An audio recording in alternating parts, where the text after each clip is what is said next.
Bustling heart of Los Angeles, where dreams rise faster than the morning sun and fall harder than midnight rain, a storm was quietly brewing. The city's skyline glowed with wealth and fame, but down below, in the alleys and underworld corners, shadows whispered a different story, one of power, greed, and ruthless survival. That Friday morning, traffic crawled down Sunset Boulevard, paparazzi cameras flashed, and people went about their day. But none of them knew that somewhere in the chaos, a single decision would spark a chain of events that would shake the entire city. Holy smokes, that escalated quickly. This Marcus Johnson is a force to be reckoned with. He's like a hurricane with a vendetta, and it sounds like those poor kidnappers have no idea what they've just unleashed. The irony of thinking they're snatching a random kid, only to discover they've taken the son of a retired Hollywood action hero with a dangerous past. That's the kind of twist that makes you sit on the edge of your seat and buckle up for the ride. The calm before the storm. These three thugs think they got it all figured out, that they're the hunters and poor Eli is just prey. But little do they know the tables are about to turn and they're about to find themselves in a world of trouble. That phrase, just another kid in sneakers, that's foreshadowing. A hint that this ordinary kid is anything but ordinary. Rico and his crew are about to get a hard lesson in underestimating their target. It's chilling, isn't it? The casual way Rico's crew manipulates Eli's natural instinct to be helpful, how they snatch him away in an instant. The mention of Eli's smashed phone really drives home the fact that he's been cut off from the world, that there's no quick and easy way for him to call for help. But what the kidnappers don't realize is that they've just set off a chain reaction that's going to have far-reaching consequences. Their quick payday is about to become anything but quick or easy. That shift from Hollywood star to a man with a dark past is chilling. He's gone from being this larger-than-life figure, this celebrity, to someone who's deadly serious and deadly quiet. The way you describe his eyes going cold, the mention of the battlefield, it's clear that the stakes have just been raised. This is a man who's dealt with life or death situations before, who knows what it means to fight tooth and nail for survival. And now, his own son is in danger. That icy calm, that absolute focus, it's a glimpse into the true nature of Marcus Johnson. This is a man who knows how to assess a situation, who knows how to stay level-headed under pressure, and that he doesn't want the cops involved. That's telling. It hints at a past that's darker than we might have guessed. It's like he knows the criminal underworld better than the cops do, like he's already planning his own strategy to get Eli back. $5 million is a lot of money, but it's clear that Marcus isn't. That's a bombshell right there. Marcus Johnson, ex-Navy SEAL, covert rescue specialist. Suddenly, his reluctance to involve the police makes sense. He's not just a worried father. He's a highly trained operative who knows how to handle himself in dangerous situations. He's about to step back into a role he thought he'd left behind, a role that's equal parts deadly and disciplined. It's like he's been given a second chance to use his skills, to tap into that part of himself that he'd suppressed for so long. That's a powerful exchange right there. Just two lines, but they carry so much weight. Ghost. That's a nickname that suggests someone who moves silently, someone who operates outside the usual channels. And the fact that Marcus calls him that they seem to have a history, it's a hint that Marcus might have some unfinished business with the past. There's no hesitation on Ghost's part, no questions asked. It's like a silent pact has been made, one where they're both willing to risk it all to get Eli back. Wow, there's a defiance in Eli's voice that I wasn't expecting. It's like he's channeling his father's strength, even if he doesn't realize it. That line, "You have no idea who my dad is." It's almost like he's trying to warn them, like he knows deep down that they made a huge mistake. And yet, Rico's arrogance blinds him to the danger. He thinks they've covered their tracks, but little does he know that Marcus isn't just a worried dad. They're hunting the hunters, aren't they?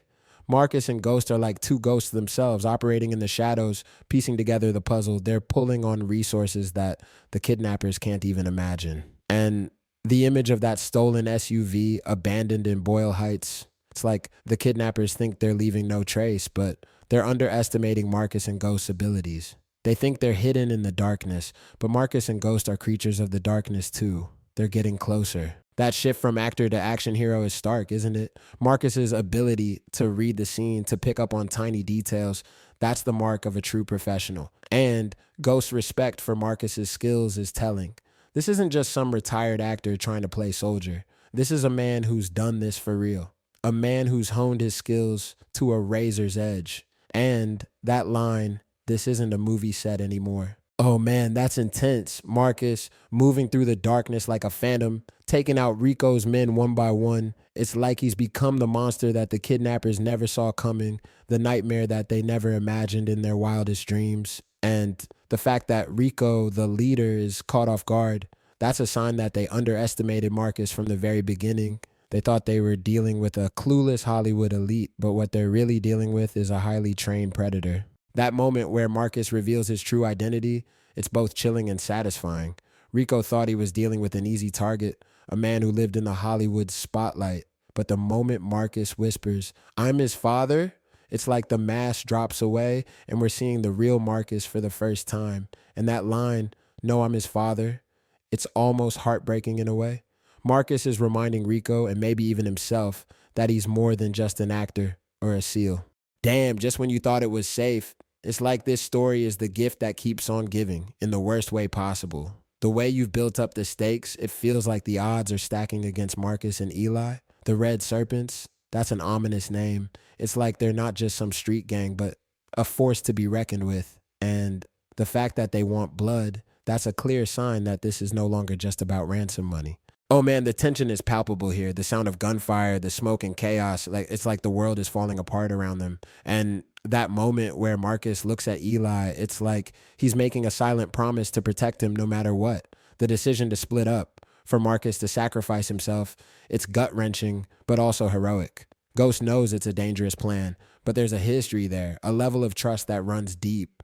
It's almost like Marcus is tapping into this primal part of himself, a part that's been buried for years under Hollywood glitz and glamour. And the way you describe his movements, it's poetry in motion, flipping over crates, every bullet finding its mark. It's a deadly dance, one that Marcus knows all too well. And that explosion lighting up the night sky, it's like Marcus is signaling to the Red Serpents that he's not someone to be messed with.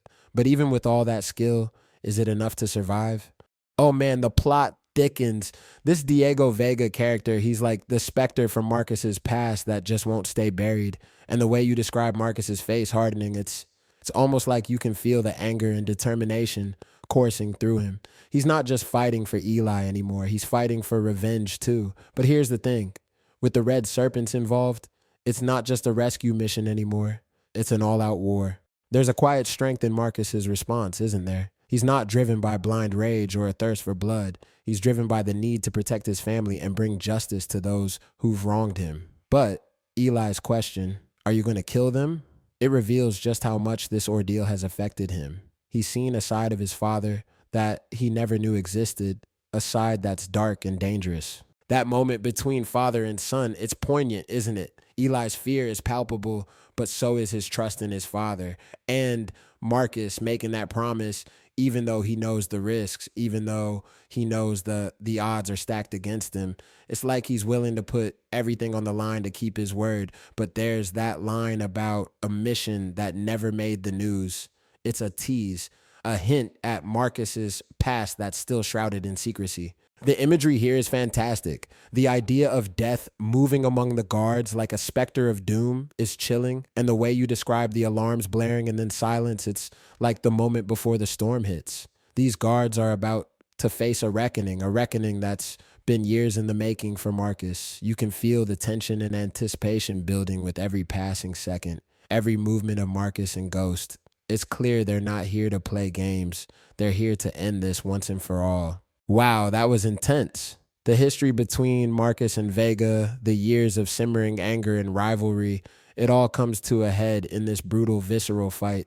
The fact that Marcus doesn't even dignify Vega with a response, that he just lunges at him, it shows how personal this is for Marcus. He's not just a former SEAL or a Hollywood star anymore. He's a father, driven by love and a desire for vengeance. And that line, "for my son," before he kills Vega, the sense of finality here, the way Marcus and Eli stand on that hill as the sun rises, it's poetic. The sirens, the chaos, it's all fading away, leaving them in a moment of peace. And Eli's question about whether Marcus is going to turn himself in, it's a sign that he's still wrestling with what he's seen, with this new side of his father. But the brotherhood between Marcus and Ghost is powerful, isn't it? There's a history there, a bond forged in blood and loyalty. And that final exchange between Marcus and Eli, it's heartwarming and heartbreaking at the same time. Eli's realization that his father is a hero in a different way than he thought, that real heroism doesn't always have an audience. It's a poignant moment. That last line, he'd never truly left the battlefield. It's profound, isn't it? Marcus may have tried to leave his past behind to build a new life in Hollywood, but his warrior spirit was always there, dormant but still alive. And now with Eli by his side, he's found a new kind of fight, a fight for family and for the future. It's a bittersweet ending, one that carries with it the weight of everything Marcus has been through and everything he's lost. It's eerie, isn't it? The way the world just moves on, oblivious to the darkness that Marcus and Eli have faced. The contrast between Marcus' public persona and his private struggles is haunting, and it speaks to the duality of his character. He's a master of disguise, of playing a role for the cameras, but he's also a man of fierce loyalty and ferocious strength. In his private office, Marcus stared out at the skyline, a single line echoing in his mind, "Never mess with a father protecting his son." He turned to the camera, the one that had followed his life for years, and smiled softly. "If you enjoyed this story," he said, "remember, family is everything, and don't forget to hit that subscribe button for more."